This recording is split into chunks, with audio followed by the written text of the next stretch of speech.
Hi అందరికీ. ఈరోజు నేను మీకు ఒక సింపుల్ చేపల పులుసు రెసిపీ చూపిస్తాను విజయవాడ స్టైల్లో.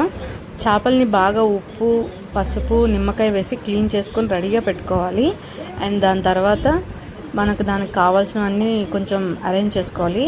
చింతపండు, అల్లం వెల్లుల్లి పేస్ట్, అల్లం, ఇంకా అది ఉల్లిపాయలు, టమాటా, పచ్చిమిర్చి పేస్ట్ అండ్ అవి విడిగా కట్ చేశాను. అవన్నీ నేను రెడీగా పెట్టుకొని ఇంకా స్టవ్ ఆన్ చేసుకొని చేపలు చేసేది పెద్ద గిన్నె ఉంటుంది. ఆ గిన్నెలో చేసుకుంటే ఏంటంటే మనకి చేప అనేది ముక్క విరగదు, ఎడల్పు ఉంటుంది కదా, బాగుంటుంది చేసుకోవడానికి. నేను అందులోనే కొంచెం ఆయిల్ యాడ్ చేసుకోవాలి. ఆయిల్ కూడా కొంచెం ఎక్కువ యాడ్ చేసుకోవాలి చేపల పులుసుకి. అండ్ అందులో ఇంకా తిరగమాత గింజలు వేసుకున్నాను నేను.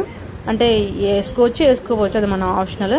కాకపోతే నేను అన్ని కూరల్లో వేస్తాను. అది ఇంకా బిర్యానీకి సంబంధించిన మసాలా అన్నీ వేసాను. వేసిన తర్వాత వాటిని కొంచెం ఆయిల్లో వేగనిచ్చిన తర్వాత చెట్టు చూసారా, ఇది నేను ఒక చిన్న మొక్క మా ఆఫీస్ దగ్గర తీసుకొచ్చుకున్నాను. అది చాలా బాగా పెరుగుతుంది. సో అందుకే మీకు ఒకసారి క్లిప్ చూపించాను. అండ్ దాని తర్వాత ఉల్లిపాయలు, పచ్చిమిర్చి వేసి ఆయిల్లో వేగనివ్వాలి. అది వేగిన తర్వాత అందులో కొంచెం మనం పసుపు యాడ్ చేసుకోవాలి. ఆ పసుపు యాడ్ చేసిన తర్వాత కొంచెం అందులోనే యాడ్ చేశాక కొంచెం ఆ ఉల్లిపాయలు అనేవి రెడ్ కలర్లో వేగే వరకు మనం బాగా వేయించుకోవాలి. తిప్పుకొని దాని తర్వాత ఒక ప్లేట్ పెట్టుకొని మళ్ళీ మగ్గనిచ్చాలి. తర్వాత ఉల్లిపాయ, టమాటా, పచ్చిమిర్చి పేస్ట్, ఇంకా అల్లం వెల్లుల్లి పేస్ట్ వేసి కలిపాను. అది కొంచెం పచ్చివాసన పోయే వరకు కలుపుకోవాలి. అది బాగా మిక్స్ అయ్యాక కొంచెం ఏంటంటే గరం మసాలా, మనం హోమ్ మేడ్ గరం మసాలా ఉంటుంది కదా, నేను అది ఇంట్లో చేసుకున్నాను, అది యాడ్ చేశాను. దాంతోపాటు కారం, ఒక 2 స్పూన్స్ కారం యాడ్ చేశాను. కారంగా ఉంటుంది, ఇది మా ఊరి కారం, గుంటూరు కారం. దాంతోపాటు సాల్ట్ కూడా యాడ్ చేశాను. ఇది కొంచెం బాగా ఆయిల్ పైకి వచ్చే వరకు మగ్గనిచ్చాను. దాని తర్వాత ఫిష్ ముక్కల్ని యాడ్ చేశాను. ఒక్కొక్కటి అలా పరుచుకున్నాను నేను. దాని తర్వాత మిక్స్ చేసి దాన్ని ఏంటంటే మనం ఇరగకుండా ఇప్పుడు కలిపితే అది ఇరగవు ముక్కలు, ఎందుకంటే ఉడకలేదు కదా. ఇంక నేను ఇప్పుడే యాడ్ చేసి బాగా మసాలా దానికి పట్టేలాగా మిక్స్ చేశాను.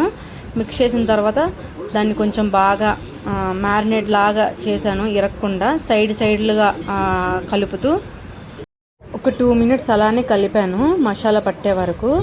ఎందుకంటే కొంచెం మసాలా అనేది ముక్కకు పడితే మనం తినేటప్పుడు టేస్ట్ బాగుంటుందని.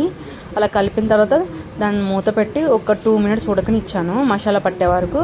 దాని తర్వాత ఇంకా నేను చింతపండు రసం అనేది ప్రిపేర్ చేసుకున్నాను. నేను అది కేజీ ముక్క కాబట్టి నేను కొంచెం పావు కేజీ మీద కొంచెం ఎక్కువ తీసుకున్నాను చింతపండు.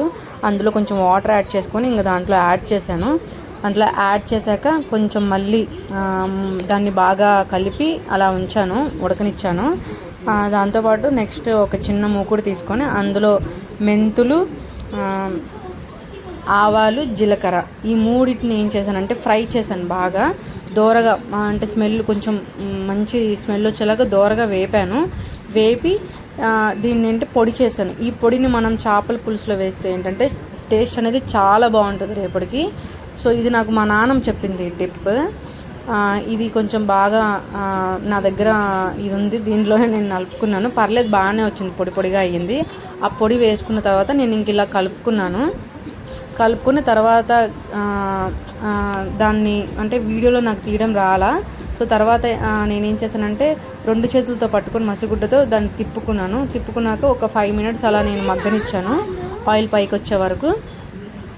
చూడండి, అలా మనకు ఆయిల్ పైకి తేలాలి. అంతేనండి విజయవాడ చేపల పులుసు. నచ్చితే లైక్ చేయండి, సబ్స్క్రైబ్ చేయడం మర్చిపోకండి. Thank you.